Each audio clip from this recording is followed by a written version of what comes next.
Xəzərin axşamı qum mələysini saxlayır, amma hava artıq ayrılıqlardan danışır. Sən qarşımda dayanırsan, uzaq acı, sanki susqunluq çoxdan vərdişinə çevirib. Dəniz toxunur ayaqlara, amma sağaltmır.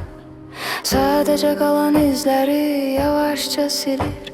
Baxışların işıqları sönmüş bir şəhər kimi. İşıq var amma mərhəmətə çatmır heç bir.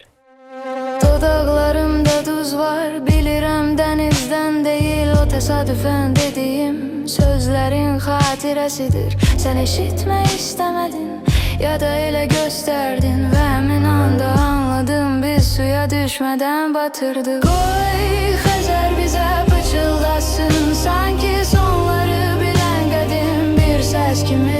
Səni çox gözlədim və yavaş-yavaş sənin yorğunluğunun bir parçasına çevrildim. Axşam titrəyir köhnə filmin lentindəki kimi. 200 yanaşı ola bilmir bir ciddiliklə. Əgər dodaqlarımdakı duz bu qədər tanışdırsa, bu dəniz deyil, göz yaşlarının acılığıdır.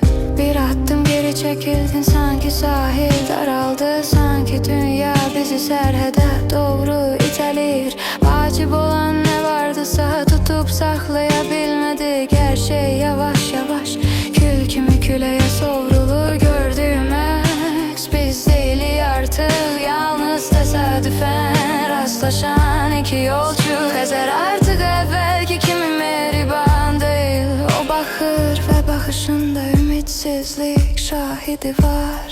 Nəsə demək istəyirsən amma gecdir. Mənim sükutum sənin səsindən də ucadır. Və bu anda ikimiz də anladıq, sevgi də bəzən günəş kimidir. Həyatın yalnız yarısına kimisidir. Qoy Xəzər bizə pıçıldasın, sanki sonları bilən qədim bir səs kimi. Səni çox gözlədim və yavaş-yavaş sənin yorğunluğunun bir parçasına çevrildim. Axşam titrəyir köhnə filmin lentindəki kimi. 200 yanaşı ola bilmir bir ciddiliklə. Əgər dodaqlarımdakı duz bu qədər tanışdırsa, bu dəniz deyil, göz yaşlarının acılığıdır.